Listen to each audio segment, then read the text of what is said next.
Uh-huh. Alright, let's find that tree. All right.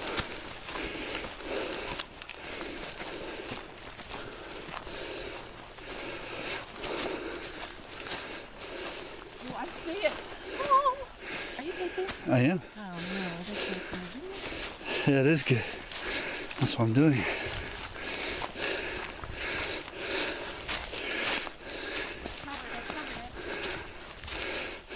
Oh, down there. Sweet. Very cool. All right, the lovely research assistant on a solo hike 2 weeks ago while I was at Addison Park, or Addison Blockhouse, came up here and discovered a catface tree. And honest to God, I don't want to say living, but because it's not, it's dead. The only thing holding it up is this other live tree. But this is more than a century old. And she was wandering around here looking for this sort of thing. Hardy cups, catface remnants, evidence, and found this. And this is incredible. This is part of the turpentine industry, naval sword industry that took place in this area more than a century ago.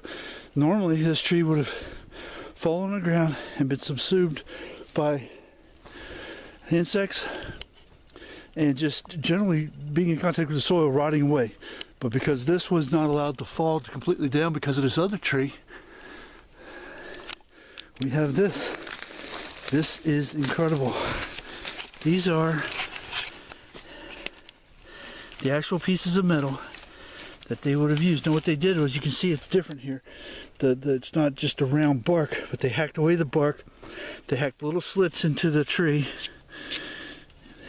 to get the sap out.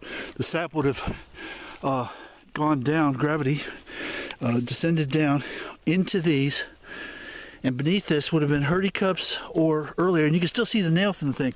The nail is right there. So whatever, this would have been either a tin bucket or a hurdy cup. There's another nail there too. And we're coming to that.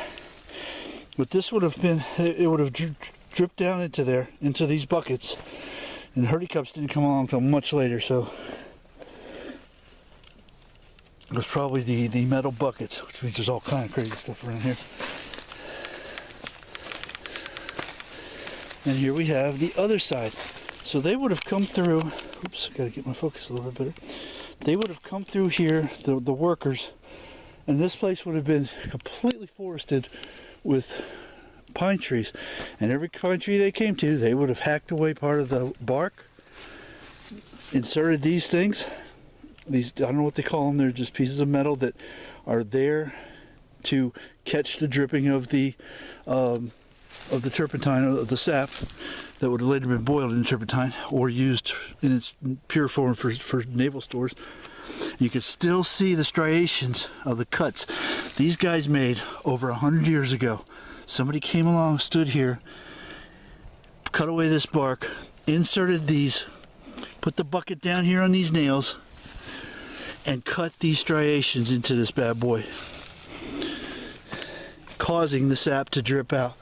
And then when they would have done that, they would have gone on to the next tree, and however long it would have taken, which would have been a fairly good amount of time for the sap to gather up into one of those little pint-sized buckets, they would have taken that, the full bucket, put another bucket in its place to catch more, and gone on down their way. They probably would have had a road up here somewhere, wagon, and they would have dumped it into a bigger container, taken it back to their base camp, which we've seen some of those with the great big vats in them, and boiled this off and processed it right then and there. They wouldn't have shipped this off to some other faraway location to process it. They would have processed it right here. Oh, we found another one over there? It's up on the trail, you have to walk to it. You found it last time or this time? Last time. Same thing? It's laying down. Sweet. Oh, that's the one you showed me that was laying down. Okay. So we might just wanna... Okay, yeah, let's go do that one, then we're going to come back and I'll photograph it all. Great find. Lovely research assisted, finding stuff. Thank you. Insane, intuitive.